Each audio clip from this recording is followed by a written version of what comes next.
PRRD, uuwi na ba? So ngayon, mga kababayan, excited na ba kayo na umuwi ang ating Pangulong Duterte? Good news, kahit papaano dahil nag-file na nga ang ating defense o yung mga tagapagtanggol ni Pangulong Duterte na kung saan ay china-challenge nila yung jurisdiction ng ICC kay Pangulong Duterte. Alam nyo, nung nasa dahig pa ako, mga kababayan, sinasabi lagi yan ni Spokes Harry Roque, na sinasabi niya na sana mag-file na nga ng petisyon or motion itong kampo ni Pangulong Duterte, yung kanyang mga abogado. Kaya naman kahapon May 1 o May 1st, no? Through pre-trial chamber ay tuluyan na ngang nag-file ang kampo ni Pangulong Duterte kung saan ay challenge niya nga nila itong ICC. So ngayon, ako lang nawawala ako. Alright? So uwi na ba siya? Ang sabi ni Spokes Harry, di ba? Kaya nung meron ako na may nagtanong sa akin na malapit na umuwi si Pangulong Duterte. Naalala niyo 'yon? Nag-viral 'yon. Kasi nga lagi namin pinag-uusapan 'yan ni Spokes Harry Roque na talagang walang jurisdiction itong ICC sa kay Pangulong Duterte. At alam niyo naman na talaga ang Pangulong Duterte ay kinidnap. So itong pag-apila ng mga abogado ni Pangulong Duterte, sila Attorney Hoffman nga, si Nick, okay? Kaufman, okay?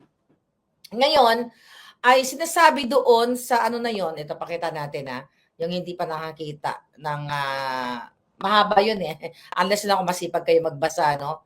So ito yan, pinost nga natin kanina yan, mga kababayan. We'll see, tignan natin. Ayan, kung nakikita nyo, pre-trial chamber 1, I think 30 something page siya. Ayan, date May 1, ayan. Okay, public, with public annex, Alright, ayan, may pirma, pero, tignan natin, liitan natin ang bonggang-bongga to. Alright, okay, tignan natin to. Okay, actually, so, yes. Ayan, document to be notified, registry. Ayan, nakasulat dyan yung number 1, the International Criminal Court is not in a position. Mamaya isa-isay natin yan. Pero anyway, ang haba nito Pero alam ko naman na gusto nyo ng buod, kaya ibubuod na lang natin ang mga eksenang yan. So sinabi natin kanina, sabi ko nga dito, ibasura ang kaso, ibalik sa Pilipinas, si PRRD. Kasi yan yung nilalaman nitong apela ni Pangulong Duterte, yung ating depensa, yung mga abogado ni PRRD na sinasaad doon na sumali ang Pilipinas sa ICC noong 2011, pero kumawala na tayo, kumalas na tayo noong March 17, 2019, at dahil hindi na tayo kasali sa ICC, wala nang karapatan ang korte ng ICC na mag-imbestiga sa mga nangyayari after that withdrawal. Diba? At sinasabi nga dito sa mga kasulatan na ito, 30 plus pages na ito, na walang jurisdiction ng ICC sa Pilipinas after nga mag-withdraw. And this, itong preliminary examination ay hindi opisyal na kaso. Kaya according to that document, ito ay hindi nasakop ng Article 127, Section 2 ng Rome Statute, kaya ang prosecutor ay hindi korte. So meaning, hindi legal ang mga ginagawa ng ICC na pagpakulong o pagkulong kay Pangulong Duterte dahil nga nag-withdraw na tayo. So, although sabi din sa dokumento na ginamit nila yung kaso between, lagi ko narinig kay Spokes Harry to, nung nasa dahiga ko, yung Burundi at itong kay Alraman bilang president. Pero ngunit, ayon sa mga abogado ni PRRD, mali ang mga ito para ipilit ang jurisdiction sa ICC sa Pilipinas, ng ICC sa Pilipinas. Kaya walang karapatang pakialaman ng ICC ang Pilipinas. Kaya ang investigasyon ay walang bisa at labag ito sa batas at dapat managot itong si Marcos Jr., si Lisa Satanas, si Torre, lahat ng kumidnap kay Pangulong Duterte. At sabi ko nga kanya sa post ko, dapat ipalit si Bangag dyan sa kanila. Alright? So ngayon, mga kababayan, and let's hope and pray talaga na itong laban ni Pangulong Duterte ay malapit ng matapos at maiuwi at mapanagot itong Bangag na presidente ninyo at ang kanyang asawa. So dapat talaga ma-impeach yan si Bangag dahil kidnapper. Paulit-ulit natin sinasabi dyan na yun na nga, na even before, na talagang tinututulan nga nila yung jurisdiction ng ICC dyan sa atin sa Pilipinas. Kasi nga ito ay sabuatan. 2023, di ba? Paulit-ulit ko sinasabi sa inyo, November 2023, sinasabi ko na itong ICC na ito. Di ba? Sinasabi ko na ito na talagang si Pangulong Duterte at ang mga Duterte at ang kanilang mga kaalyado ay dudurugin or aatakihin ng Bangag na administrasyon. At ito na nga, isa-isa na tayo. Andyan si Day Sara, andyan si Colonel Grijaldo, andyan si Pastor Kibuloy, andyan si Marlica, andyan si Harry Roque, andyan si Jason Sa. Di ba? Lahat ng mga vloggers o yung mga reporter na hindi sang-ayon sa kanila ay pinatatahimik talaga tayo. Kaya naman, mga kababayan, paulit-ulit na sinasabi ng mga abogado, excuse me, ng mga abogado, spokesari, at itong si Nick Kaufman, na talagang wala na silang jurisdiction dyan. Dahil kumalas na nga tayo, paulit-ulit na lang. Di ba? Kaya, nung time na tayo ay miyembro, okay? Nag-start yung ICC, mga kababayan, yung prosecutor nila, dun nga sa binabanggit na preliminary examination noong 2018.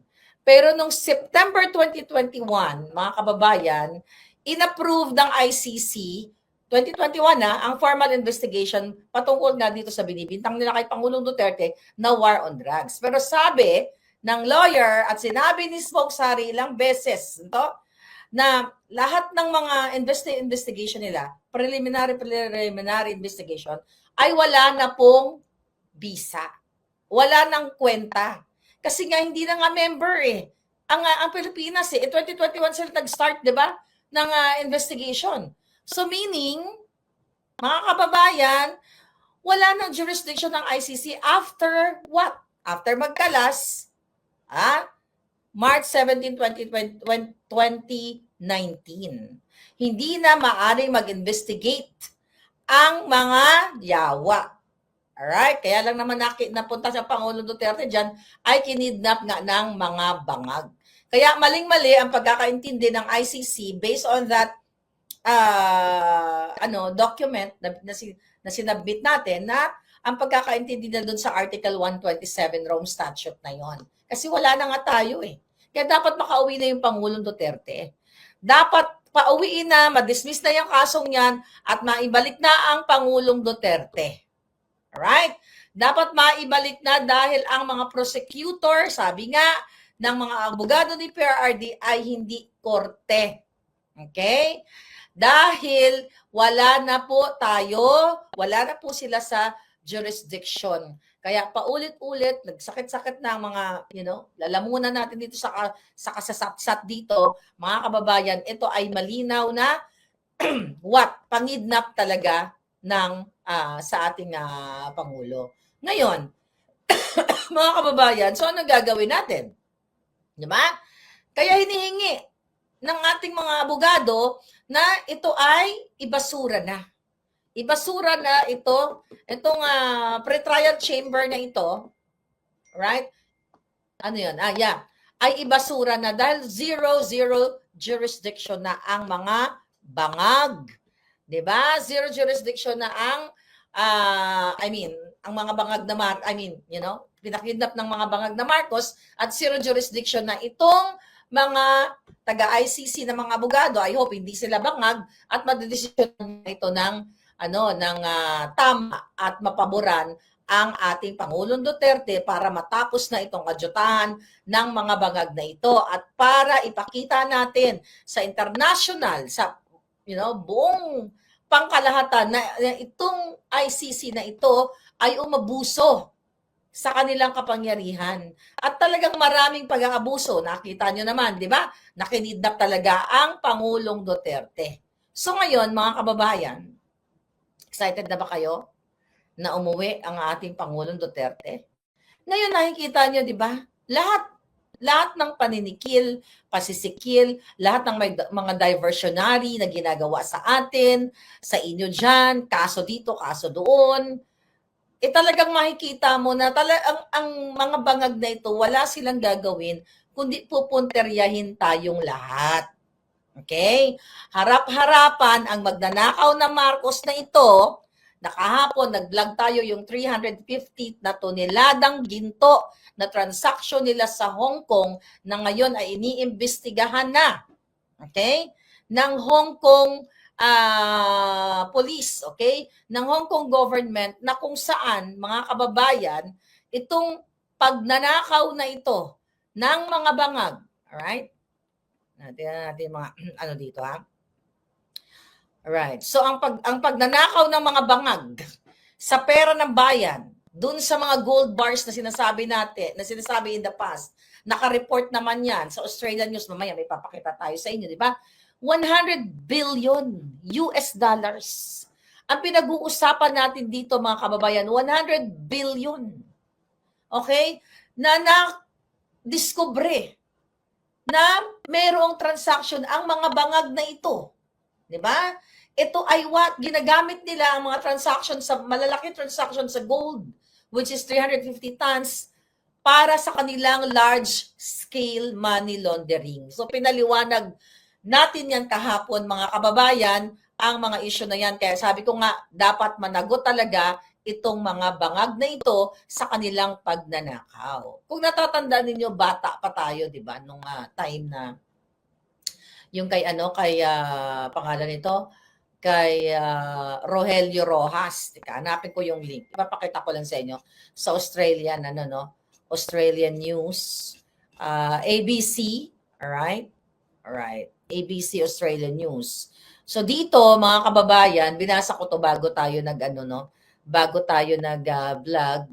Alright, tingnan natin ang news, Australian News, nasa na yun? Yamashita, ito ba yun? This is the Yamashita. Yamashita Gold. Alright, here we go. Yamashita. Alright. Hindi ito natatapos, itong Yamashita Treasure na ito. Nakakaloka, di ba? So, here we go. So, ito yung Yamashita. Sana okay, ito. This is the one. Alright. Ito, hindi yan. Yan. Ito yung Yamashita. No, not that one. Okay. Not that one. Okay. Tingnan natin to. Yamashita Treasure. Asan yung Yamashita Treasure na yan? Okay. Tignan natin ang Yamashita Treasure. Yamashita Saga. Nawala na yung Yamashita. Gold was na siya obsession. Okay, there we go. Wala na yung Yamashita. Anyway, mga kababayan. Okay. Ano to? Breaking news. Pati dito sa Australia. Ayan, pati dito sa Australia. Balitang magnanakaw ang mga Marcos. Alright. Okay, mga palangga. Here we go. So, dito mga kababayan, inanap ko lang yung article, Where's that article? Okay. Here's the article. Okay. So, dyan sa Australian news, mga kababayan, ay ipinakita dito, alright? Okay, Australian news, where is that? Alright, here we go. Basahin ko na lang itong Australian news. Okay, ayan. So ngayon, sa ABC News, meron silang article noong August 20, 2022. Ngayon, ito yung patungkol nga dito, di ba, na nahukay ni Rogelio Rojas na Golden Buddha. Okay? Golden Buddha, mga kababayan, na kung saan yung ulo natatanggal, yung gintong Buddha, tapos yung ulo no natatanggal, di ba? Natatanggal yung ulo niya at mayroong mga ginto sa loob. Naalala niyo yung balitang yan? 1971 yan, pero hindi pa tayo pinapanganak. Hindi pa tayo pinapanganak noong 1971, mga palangga, ay nakahukay itong si Rogelio Rojas ng Yamashita Treasure. Ito nga yung Golden Buddha. So ngayon, yung part ng mga golden ng mga ginto doon sa loob, yung iba doon na benta niya eh. 'Di ba? Nabasa ko kanina doon sa article, madami tayong nabasa article. Pero nung nalaman ng bangag ng tatay ni Bangag ni Marcos Sr., mga kababayan, ay what? Kinuha nila ang Golden Buddha. 'Di ba? Ang kinuha at ikinulong pa etong si Rogelio Rojas. Ngayon, mga kababayan, ang nangyari pa doon ay pinakulong. Tapos nung after wala na ang mga Marcos, ang mga bangag sa poder, ay nag-file ng case ang pamilya ni Rogelio Rojas sa Hawaii. Okay? Ito. Nag-file ng case para sa danyos. Ito, nakalagay dito, Hawaii case, in 1996, 'di ba, sa court ng Hawaii ay naglabas ng desisyon pabor doon sa family ni Rogelio Rojas na kung saan ay inuutusan o inaatasan ang mga bangag na magbayad ng 13 million bilang danyos, 'di ba? 13 million US dollars ito bilang danyos, mga kababayan, dahil sa pangbubog 13 million plus 13 million danyos and another 6 million, I think total of 19 million US dollars. But back in 1996, di ba? 1996 yun. So if you talk about 13 million lang, pag kinumpute mo, 20-something years ago, 29 years ago, I think, di ba magkano na yung 13 million na yon? So maybe nasa 20 plus million US dollars na. Then kapag may interest pa yan, 5%, let's say ilagak mo lang sa bangko yung 13 million na yan, baka aabot pa ng 50 million US dollars. You know, we're talking dollars dito.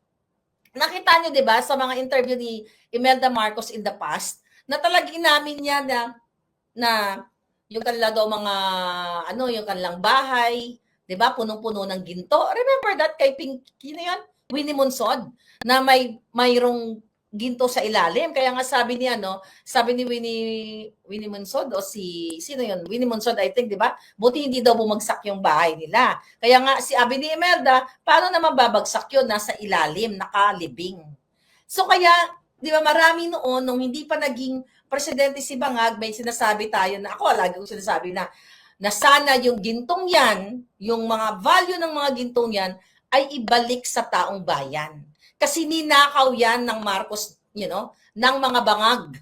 Okay? Dahil nga, abogado si Marcos Sr. noon, di ba, ang sabi, yun ay binabayad sa kanya, ako pinaniwalaan ko yan noon na binabayad sa kanya yung mga ginto-ginto na yan, pero binalikan ko yung kwento ni Rogelio Rojas kasi hindi ko natakal yan. No? So binasa natin ang kwento ni Rogelio Rojas sa talagang nakahukay siya ng Golden Buddha at pinahuli siya.